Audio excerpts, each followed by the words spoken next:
22-летний Арсений вырос в доме своей матери, доярки. Деревенская жительница гордилась, что сумела воспитать мальчика, несмотря на отсутствие мужа. Никому не было известно, где находится родной отец Арсения, да и сама Тоня не любила о нем рассказывать. Из-за тяжелого физического труда женщине не раз приходилось болеть. Ее отец, Константин, поддерживал в трудные минуты. Дедушка участвовал в воспитании Арсения. Внуку нравилось проводить с ним время. В школе одноклассники часто высмеивали паренька из-за его старой, поношенной одежды. Порой он приходил домой даже избитым, так как давал обидчикам отпор. После окончания учебы Арсений отправился в город на поиски работы. Через некоторое время парня взяли в одну фирму курьером. Здесь он познакомился с дочерью своего директора. Они встретились случайно. Молодой человек подвозил Лизу к ее дому. В тот вечер они обменялись номерами телефонов и стали встречаться. Девушку не волновало финансовое положение кавалера, хоть она и привыкла с детства к роскоши. Однако родителям Лизы будущий зять не пришелся по душе. «Если не оставишь мою дочь в покое, пеняй на себя», требовал от парня Герман Станиславович. «Ты у меня водитель, не более того. Но мы любим друг друга», отвечал ему Арсений. «Пошел вон, щенок», кричал разъяренный мужчина. Однако после продолжения свиданий водителя с дочерью Герман подставил молодого курьера. Арсений не смог на суде доказать, что не терял ценных бумаг, а Лиза заняла сторону отца. В итоге паренек вернулся в родную деревню. Семья приняла его. Однажды, возвращаясь из магазина, Арсений нашел щенка. Животное скулило в грязной канаве, и парень вытащил его. «Привет, дружище.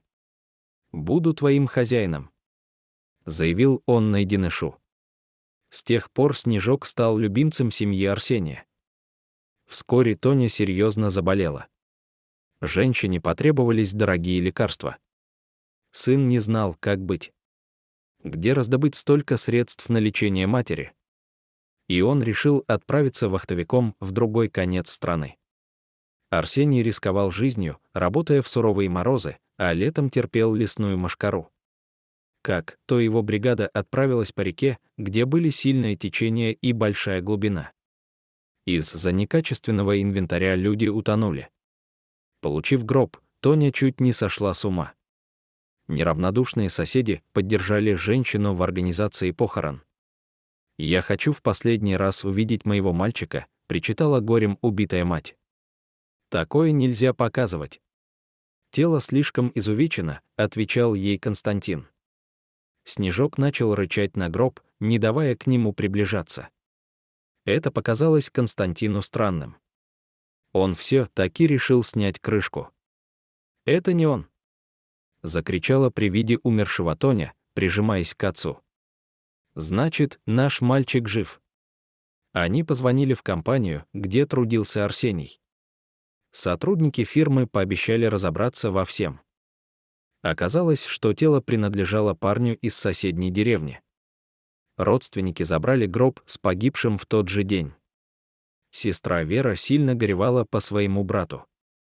«Как же я буду теперь без него? Он был моей опорой», жаловалась девушка родителям Арсения. «А ты у нас оставайся. Места всем хватит», предложила ей Тоня. Так Вера осталась жить у них. Снежок ходил за ней по пятам, выпрашивая ласку и провожая везде. Однажды семья узнала, что Арсению удалось выжить. Его нашли на берегу местные жители. Парня обогрели и предоставили работу. Но молодой человек потерял память, и вспомнить что-то о родных он не смог. Лесничий Матвей Степанович помог освоиться Арсению. Пожилой мужчина приютил его к себе. Как-то, перебирая старые газеты, парень увидел заметку о трагедии, которая произошла около года назад. Вдруг его осенило, когда он засмотрелся на фото бывших коллег. «Мы же были вместе». Я вспомнил.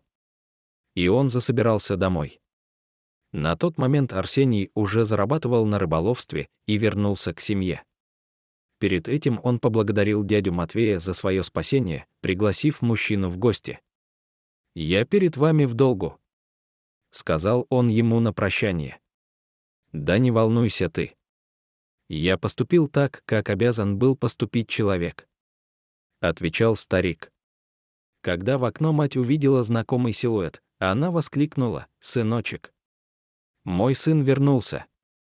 После их радостной встречи Арсений отправился на могилу друга, с которым работал в тот трагический день. У оградки он увидел своего любимого пса Снежка, а рядом с ним Веру. Молодые люди разговорились. Девушка очень понравилась Арсению. Горькие переживания сплотили пару, и у них завязался роман. Вскоре он сделал деревенской красавице предложение. На пышную свадьбу собралось почти 2 деревни.